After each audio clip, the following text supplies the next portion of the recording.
Уважаеми зрители, добър ден! По време на своите пътешествия съм посещавал храмовете на всички световни религии. Но признавам си, че най-обичам да посещавам храмовете на будизма. Защото там няма нужда да правиш каквото и да било. Никой няма да ти се разсърди, ако не целуваш икона, или не оставиш пари, или не запалиш свеж. Единственото, което трябва да направиш, е да оставиш обувките си, да ги оставиш пред вратата на храма и те няма да изчезнат. Днес ви предлагам едно увлекателно пътуване по земите, чието жители изповядат будизма. И ще започна от Непал.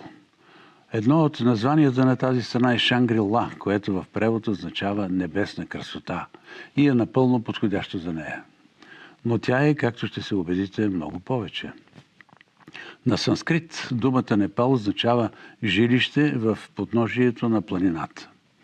А езиковеди, основаващи се на тибетски етимологически изследвания, го превеждат като свещена или света земя и го обясняват с многобройните храмове в тази страна.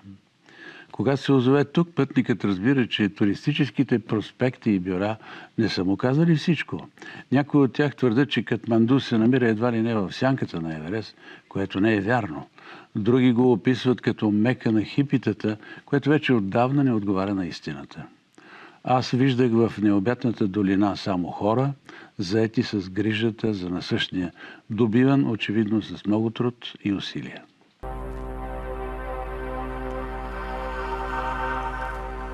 От незапомнени времена хората търсят отговор на всичките си въпроси в религията.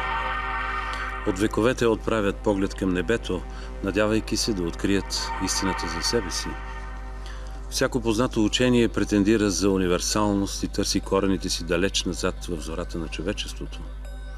Богове и пророци от хилядолетия вещаят появата на велики събития и личности, природни бедствия и катаклизми или просто краят на света. Но времето е най-добрата проверка за тях, защото заличава незначителното и дарява само добрите идеи с вечност. Една от тях е будизмът. Не вярвайте в нищо от онова, което съм казал само от уважение към мен. Проверете го сами, проучете го, сякаш купувате злато.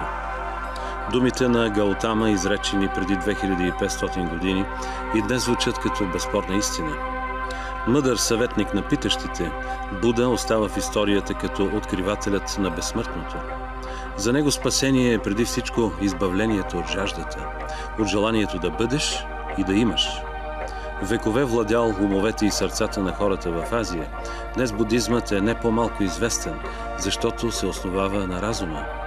Той съдържа отговор на много въпроси, които тързаят човешкия ум. Сякаш е творение на невидимата страна на битието, което неудържимо ни тласка към тайните на света, а те са безкрайни, както и самата Вселена.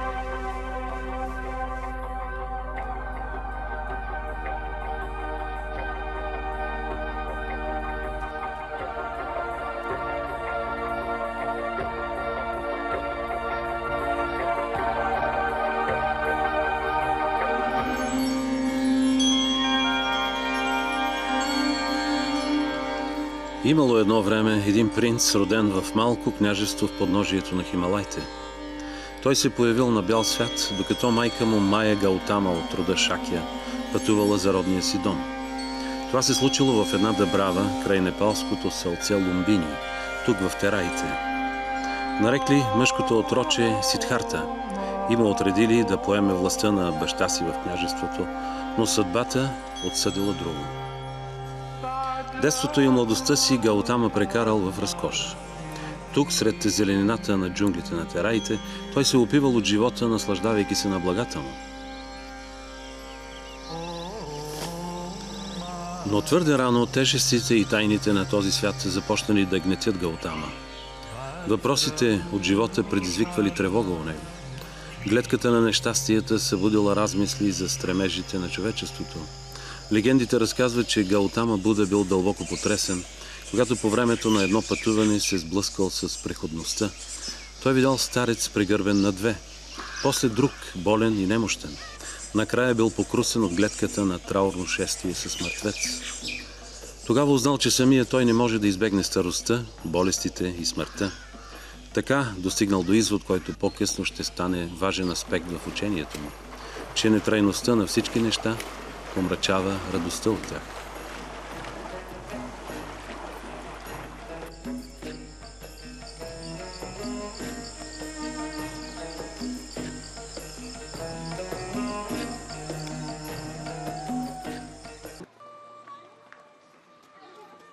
Най-старата история на Непал не е известна или поне не е достатъчно проучена. По склоновете на планината живеели монголоидни племена още преди новата ера. През 12 век дошли гурките, но те успели да станат господари на страната едва през 1769 година. После гурките воювали с Китай заради Тибет, влезли в конфликт с англичаните, но през 1815 година били победени. Бил сключен мирен договор, но кралят отказал да го подпише. През следващата година 33 000 армия презела Катманду и договорът бил подписан. Кралят останал само фигура с представителни функции, но истинските властелини на страната станали няколко поколения от семейство Рана, които я държали в изолация от света в продължение на един век. През 1960 година кралската династия си възвръща правата и година по-късно е въведено управлението на панчаятите, местните ордени на властта.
Преди повече от 2 столетия в долината имало 3 независими кралства с малки размери – Катманду, Патан и Бактапур, с изкуство и литература на учудващо високо ниво, особено през 17-то столетие, златният век в строителството на храмове и дворци. През 1768 година крал Притви Нараян Шах успял да обедини Непал. Разцветът си долината дължи на стратегическото положение на оживен търговски път между Тибет и северо-индийските равнини. Така изглежда Бактапур, най-малко промененият град в долината. Повечето художествени произведения тук са от края на 17 век, поръчани от Бупатиндра Мала, един от най-известните крале на династията. Градът започва с врата, от лявата страна на която е статуята на богинята Уграчанди с няколко ръце, показана как убиват демон. Отдясно е статуята на Байрап, която едно време, това е много интересно, успешно била използвана като своеобразен детектор на лъжата. Заподозрени граждани били карани на сила да докоснат краката на Бога и да дадат клетва дали са извършили престъплението. Всеобщо било убеждението, че лъжата носи моментална смърт. И двете статуи, на Уграчанди и на Байрап, са чудесни представители на непалското изкуство. Казва, че след направата им по заповед на краля, Ръцете на нещастния скулптор били отсечени, за да не възпроизведе другаде тези шедьоври. Съвсем наблизо е и така наречената Златна порта, построена от последния крал Мала в средата на 18 век. Над нея се извисява един Гаруда, превозното средство на Вишну, изобразен как яде змии, обичайните си врагове. Главната забележителност на Бхактапур е пететажният храм Нетапола, най-високият в долината. Крал Бупатиндра го построил в началото на 18 век. Говори се, че сам поставил основите, след което постройката била завършена само за няколко месеца. От двете страни на стълбата, която води нагоре към него, има скулптури на двойки борци, слонове, лъвове, грифони и богини. Местните хора вярват, че всяка двойка е 10 пъти по-силна от предишната, а борците 10 пъти по-силни от който и да било смъртен. Долината на Катманду е от малкото в света, където така хармонично се преплитат съвременността и легендата, земното и божественото, в съществуването на което в Непал никой не се съмнява. И това е обяснимо, защото са достатъчни само няколко крачки по колоритните улички, няколко мига от настъпващата вечер, когато източените сгради на храмовете се устремяват към небето. Няколко погледа, думи и трели на отзвъняваща камбана, за да получиш усещането, че не само нейните хора, но и ти самият си вече друг.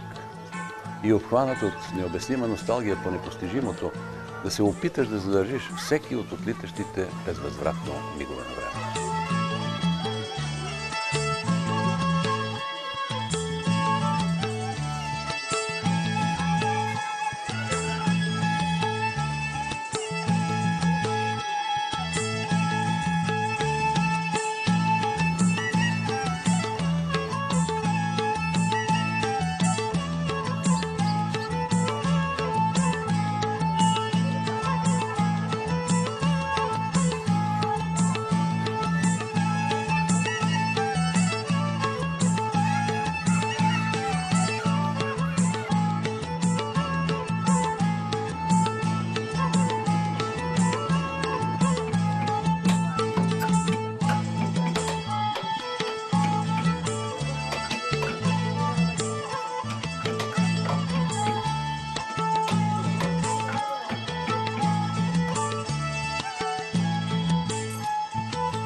Изключително интересен и важен за хората в долината е величественият храм Боднат, една от най-големите ступи в света, построена преди повече от 5 века.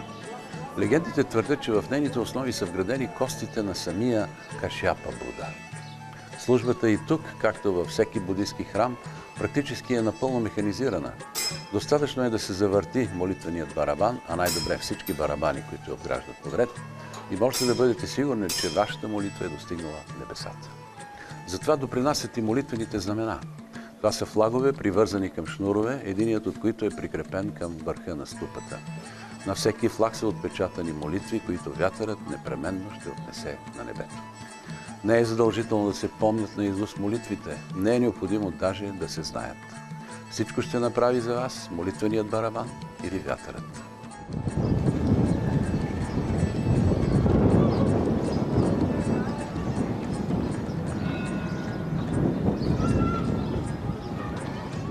Обикновено вярващите хвърлят шепа рис, монети или полагат цветя върху ступата. Пред всяка ниша на Боднат със скулптура на някой от многобройните тибетски богове горят малки огньове, които вярващите захранват с вълнени влакна. Хиляди ръце въртят молитвените барабани. Непрекъснато ехтят камбаните при входа, а от върха на купола, както вече много столетия, гледат всевиждащите очи на Буда. Посещението в Боднат е проникване в един миниатюрен Тибет. Този храм е центърът на тибетската култура в Непал и предоставя чудесна възможност да се види животът такъв, какъвто е в тази от векове забулена мистериозна земя. През 1957 година, когато Тибет е присъединен към Китай, броят на тибетците в Непал драматично нараства. Векове наред много тибетски племена живеят в хълмистите и планинските части на страната и се смятат за пълноценни непалци, макар че запазват своите обичаи и език. При преселването си тук много от тях пренасят и своите занаяти, като създават и до днес традиционни ръчни изделия – килими, метални пластики, религиозни рисунки и бродерии. Пулсира животът в Боднат. Жени с цветни дрехи и огромни туркоазени и коралови гривни щъкат между магазинчетата. Мъже, чието коси са сплетени с червена прежда, вървят по край въртящите се молитвени барабани. И над всичко това знамената, заобикалящи ступата, плющят на фона на наситено синото небе.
Но най-силно впечатление от долината остави у мен посещението на индуистския храм Пашупатинат, разположен в покрайните на Катманду, до свещената река Багмати.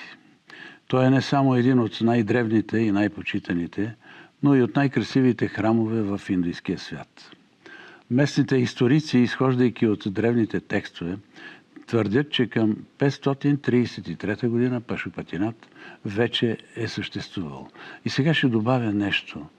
Там нещата текат по различен начин, както при погребението у нас. Там никой не плаче, поне видимо. Разбира се, хората скърбят, но ще видите, че те се държат по по-различен начин. Защото, вероятно, вярват в прераждането. Всеки ден тази мека за индуистите се посещава от хиляди хора. Почувствали приближаването на смъртта, тук идват много стари и болни хора. Те искат да бъдат изгорени върху гранитните площадки, които започват от стъпалата и надвисват над реката. Малко преди входа ме потресе видът на един стар, сакат и сляп човек, който падаше по лице от безсилие, но с упоритостта на червей пълзеше към последното си убежище. За богатствата на храма се носят легенди, но за неиндуисти входът е строго забранен. Твърди се, че неподчинението може да има даже фатален изход. Аз го заснех от каменните тераси на отсрещния бряг, откъдето свещеният комплекс се виждаше прекрасно.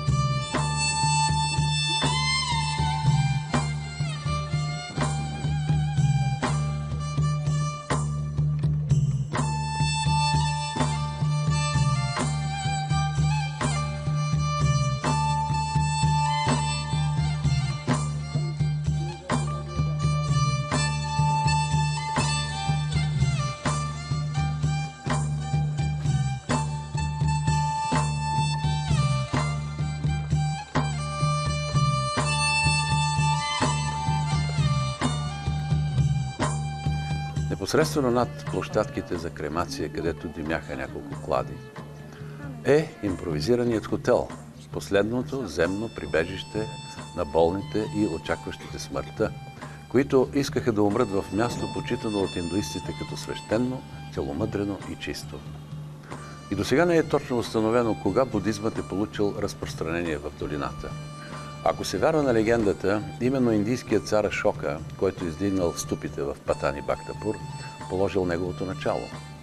Съперничеството между будизма и индуизма завършило с победа на последния, но удивителното е, че тези религии не само не се противопоставят една на друга, а като че ли взаимно се допълват. В индуистските храмове има статуи на Буда, а в будистските индуистски символи. Същото и с празниците.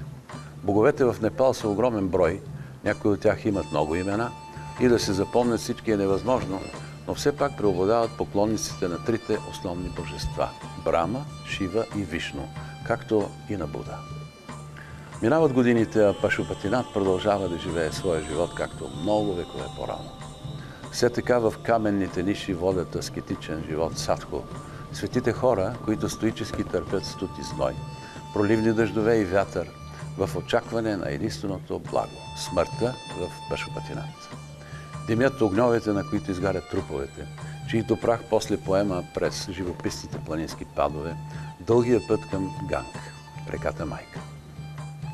Сега се връщам в спомените си към долината на Катманду и услужливата памет извиква на живот една фраза на Буда към неговите последователи. Бих искал да ви кажа още, монаси, че всичко създадено е обречено на разрушение. Стремете се с всички сили към спасение.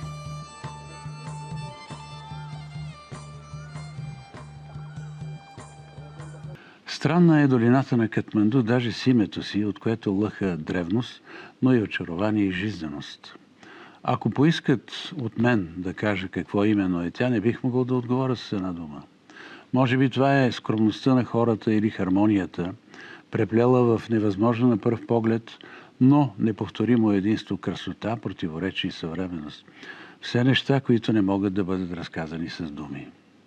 Остава ми утешението, че се опитах да се докосна до тях, надявайки се да извлека малко мъдрост за себе си и може би за другите.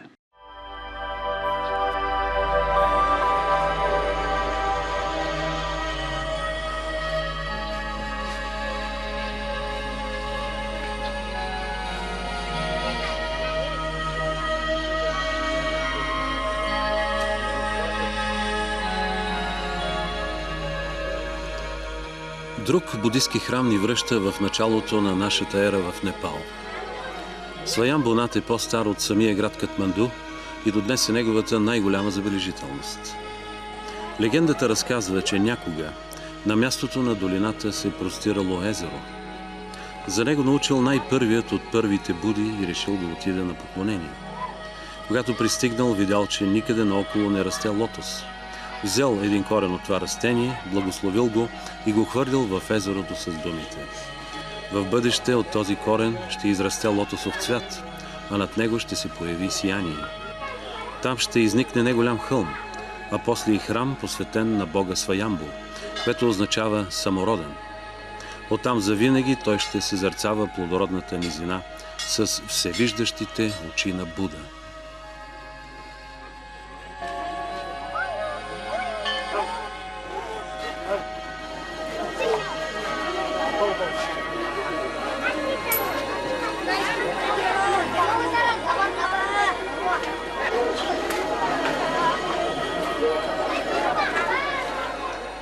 Днес на това предание вярват всички тук.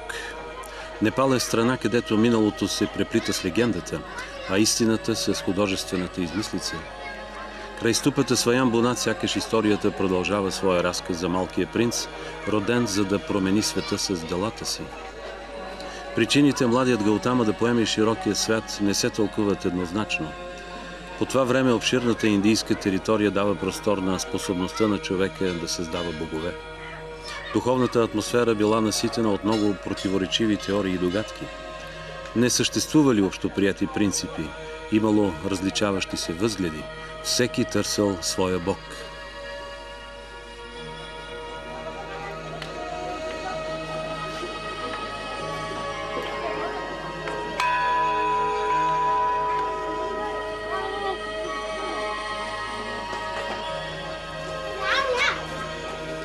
Ако вярваме на преданието, Гаутама бил 29 годишен, когато поел и света.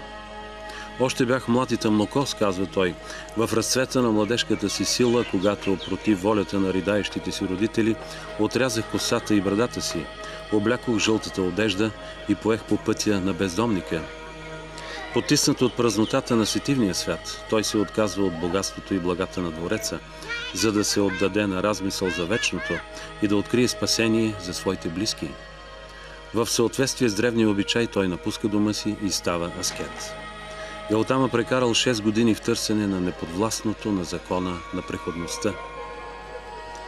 При бездомниците се докоснал до различни учения, търсил покой в чуждите философски мисли, подлагал тялото си на лишение, но истината все още била далеч, а животът голяма загадка.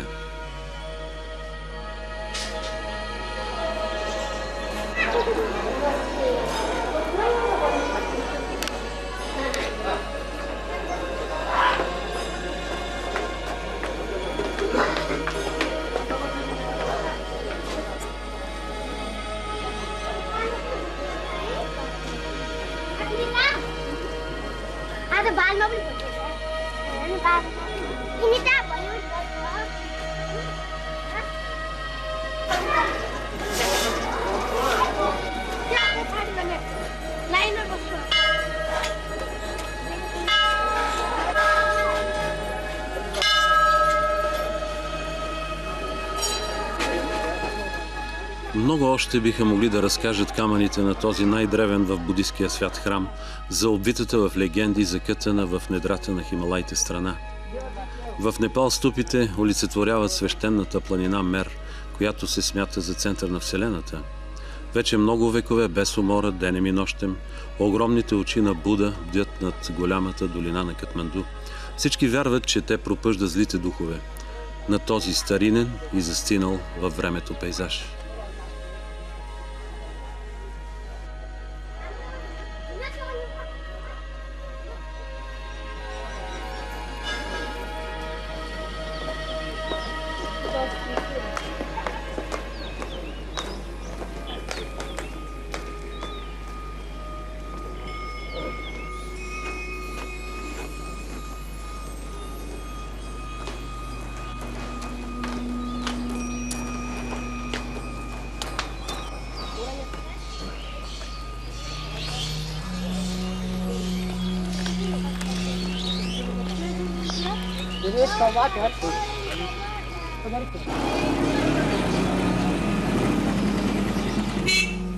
Пребродил над лъши на шир голямата родна земя, преживял и изстрадал много, Гаутама се озовал в Бенарес, край река Ганг в Индия.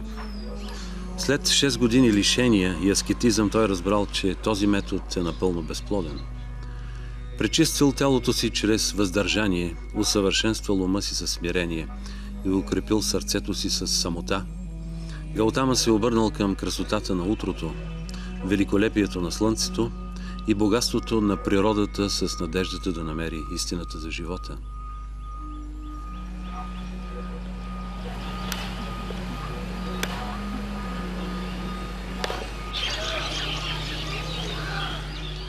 На това място в Сарнат Гаутама седнал под сянката на дървото Бо и вперил очи на изток.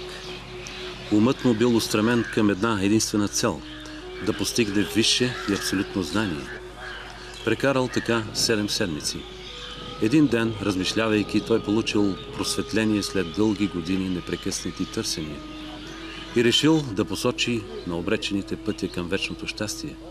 Започнал да проповядва благата вест за 4 благородни истини и 8-кратния път. Яснотата и кротостта на образа му, красотата и достоинствата на живота му успяват да завладеят умовете и сърцата на хората.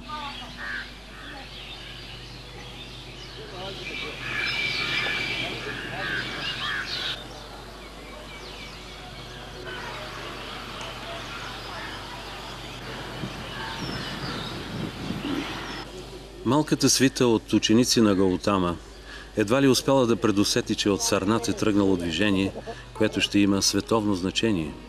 То не само ще надживее времето си, но ще се разпространи в цяла Азия. Историята за обикновеното момче, оставило отпечатък върху начина на човешкото мислене, ще се слее с вечността завинаги.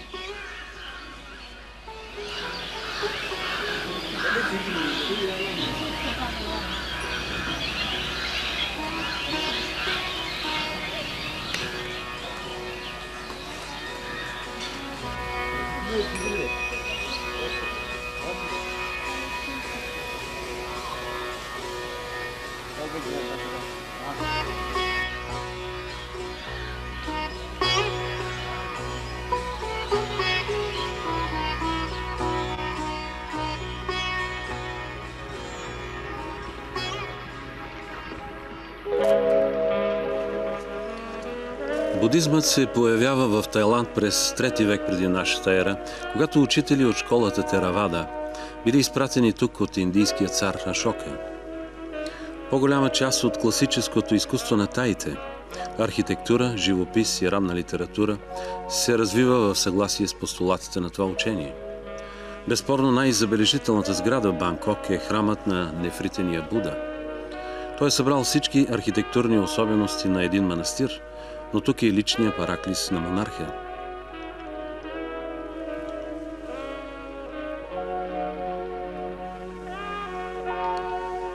Храмът е претрупан с детайли, но в него има повече изящна дърворезба и декорация от всеки друг подобен паметник в света. По ирония на съдбата, неговото богатство е в контраст с представата на Буда за стойностното. Защото той казва, един и същ живот може да бъде и ад, и рай. Отрицателният ум създава ада. Положителният е благодарен за всичко. За него утоляването на жаждата е благодат. Буда не смята, че светът му е длъжен. Буда не мисли, че нещо му се полага. От факта на своето съществуване до водата, лъчите, музиката и своите приятели, Буда създава щастието. Това отношение към живота, а не съвкупност от определени условия. Буда не мисли за него и не кори планове как да го постигне.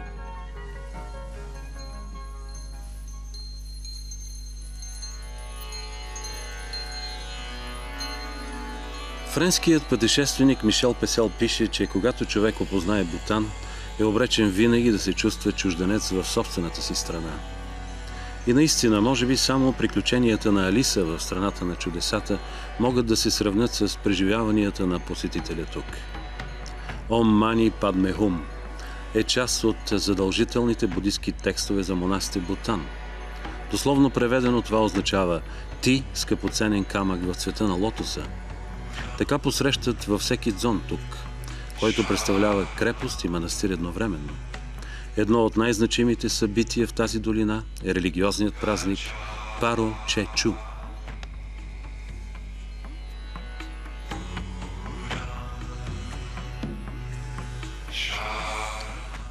Озовал се в Бутан човек неусетно разбира, че е тук, за да намери онова, което нашият нов свят вече не може да му предложи. Цивилизация по мярката на личността, хармонията на една страна, където душата на хората се отразява във всичките им постъпки. Един свят, в който красотата служи за измерване на щастието, пише Мишел Песел. Така човек открива нови хоризонти за собствената си вселена и със сигурност никога вече няма да бъде същият.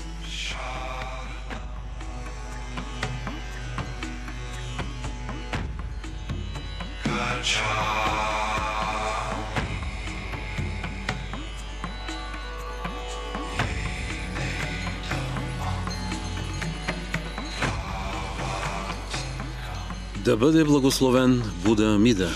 Вярващите от сектата Чиста земя в Япония са убедени, че с непрекъснатото повтаряне на тези свещени слова ще постигнат своето прераждане и спасение.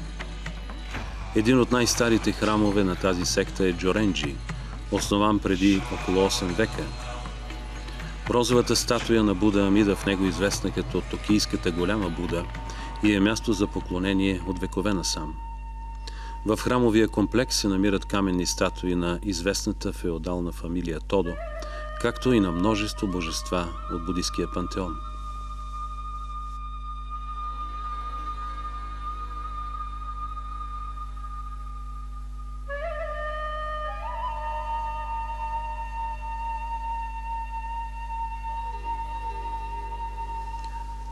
Сенсоджи е най-старият будистки храм в Токио, основан през 645 година и известен още като Асаку Саканон, храм на богинята на милосърдието. Главната сграда и пететажната пагода са издигнати в средата на 17-то столетие и са забележителни образци на будистката архитектура от ранната епоха Едо. Изглежда невероятно, че хората, които вярват в целебната сила на всеки символ тук, са създатели на една от най-напредналите цивилизации на нашето съвремие.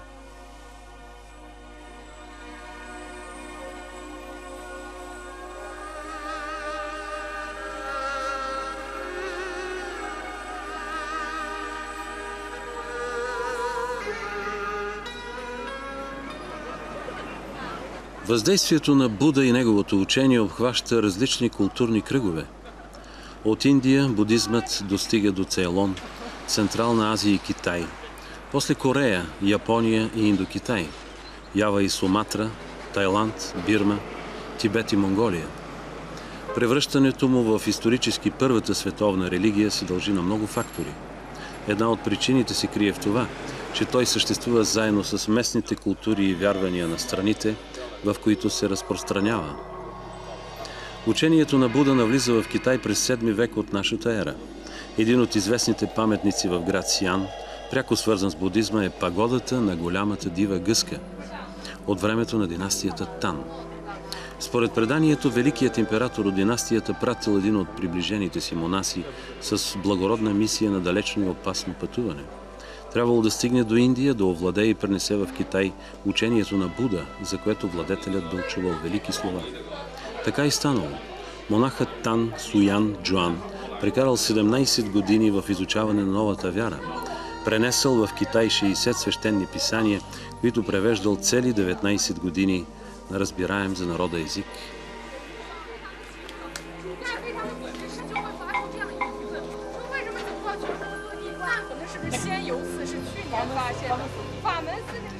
В негова чест била построена пагодата на голямата дива гъска. Тя била наречена така, защото според легендата, в тежкия си път на връщане от Индия, монахът бил спасен от дива гъска, която му показала пътя към дома.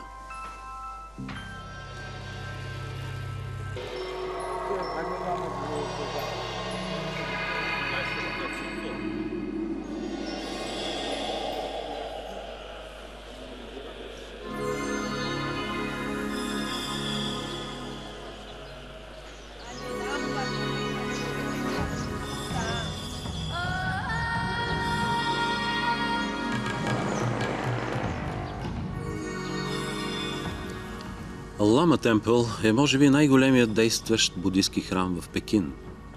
Той представлява комплекс от сгради в типичен китайски стил. Това беше още едно докосване до учението на Буда, което се оказа изключително близко до най-съкровенните ни човешки помисли. Будизмът е светоусещане, представа за стойностното в хаоса на заобикалящата ни природа. За хората в Азия той е не просто нагласа към живота. Сякаш в техния свят не може да има неразгадани въпроси, защото Буда има разумен отговор за всичко. Всички пътища водят към едно и също нещо, казва той, към живота. Те имат една и съща цел – пълноценно да почувстваш, да разбереш и познаеш съществуването. Ако обичаш, стани любов. Ако слушаш песен, стани музика. Азът е илюзия. Трябва съзнателно да преживееш своето единство със света. И любовта, и песента, и шумът на потока, и утоляването на жаждата са безкрайни. Те предлагат едно вечно пътуване. Те съдържат Вселената в себе си. Да се слееш с някой от тях означава ти и Вселената да станете едно и също нещо.